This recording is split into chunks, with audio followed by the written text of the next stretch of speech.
name is DJ Fralin, and I am African American.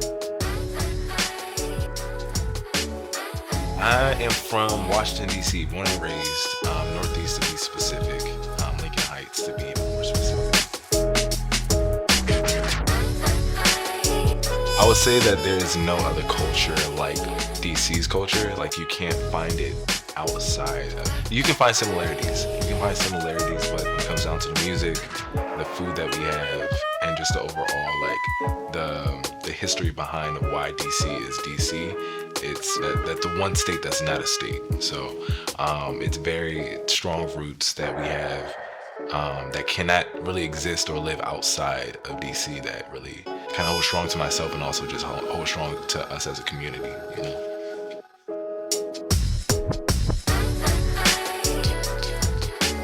Great question. I like to now say that I am a manipulator of light when it comes for my lighting design and my capturing the lighting in my photography. I feel like even that encompasses that really well, because what got me into photography was light painting. So long exposure light painting, and then so I am a manipulator of light, or sometimes if I don't want to say manipulator, I would say like I am a choreographer of light.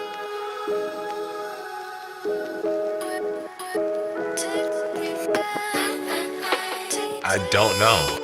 I kind of see as creating it as a form of like expression, or expressing something within you that you aren't able to articulate, you know? I originally came from lighting design, so like taking what's already a piece of art that you have to interpret, or like kind of just given to you because it's theater, right? And then conceptualizing it in a realm that people don't understand, which is lighting.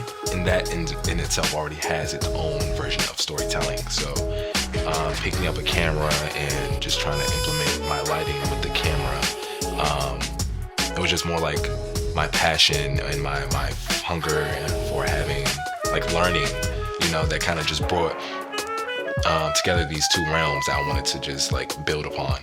And one thing just led to another, and I just kept doing it, and kind of just honing in more on like, all right, well, I no longer want to take pictures like passively. You know, I want to do it with actual intention. And now it's just like, the whole reason why I do it is because I want to evoke emotion out of people, you know?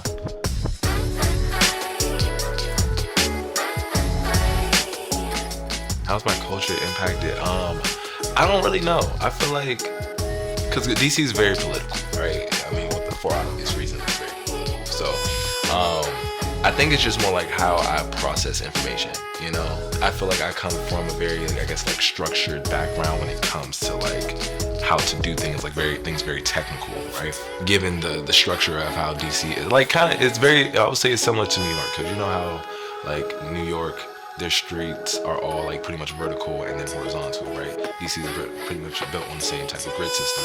So I feel like in my head, it's a roadmap of things like, all right, point A to point B isn't directly, it's kind of like all these steps in between to get to that point.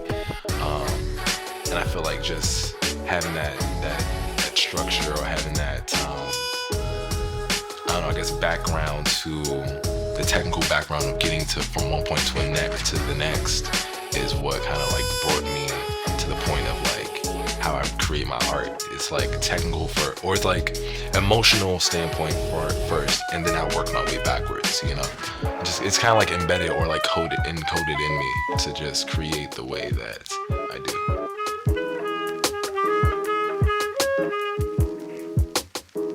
I guess that's a good one.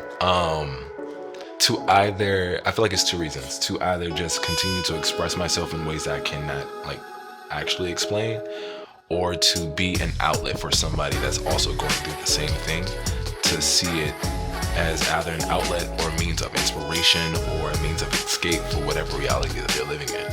I feel like that's the whole reason why we have like social media in a way, is to sure present our lives in a certain manner, but also to escape whatever lives that we have, or trying to even get inspiration from, you know?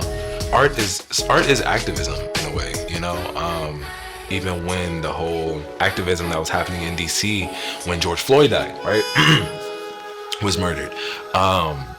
it's really up to us us as creators, as photographers, as people, storytellers, to capture these moments and ensure that not only that our perspective is being shared, but also like more than what's actually being shown on television. There's been plenty of times where I was watching the news, I'm like, that clip wasn't from today, that's not what's happening now. Like, and I remember people were contacting me. I was like, yo, are you okay? Like, we heard that DC just shut down, like there's nobody around, like it just went dark.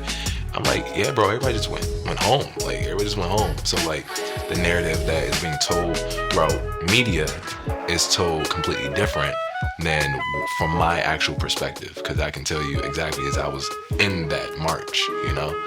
Yeah, art is a way of escaping, but also it's a way of broadcasting as well.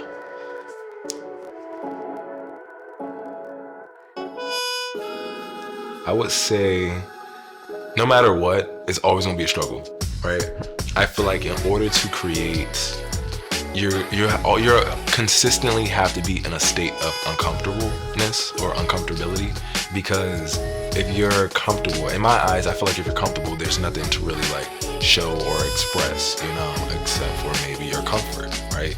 It's always the things that make you uncomfortable, the things that makes things uneasy, that makes us want to create and feel. Because I feel like art definitely comes from a certain level of pain that we have, right? And that's what any forms like comedy, dancing, like all of this is some type of expression. And in order for somebody to receive it and internalize it and reflect on how this art made us feel, we have to consider where that art came from. And art can be interpreted in so many different ways that even the artists themselves become a viewer, right? Because everything that we articulate or like everything that we put out there isn't always going to be received the same way that we are trying to put it out there, you know? So that level of uncomfort that you're going to feel is actually very necessary, because if you're not uncomfortable, then you would never have the feeling that, oh, I need to grow, I need to do better, I need to be in a different spot. If you're uncomfortable, it's a good thing. As long as you're making the effort and the actual strive to do what you want to do and that you feel like you're aligned with, people want to see that, people want to recognize that, and yeah, it's gonna work out.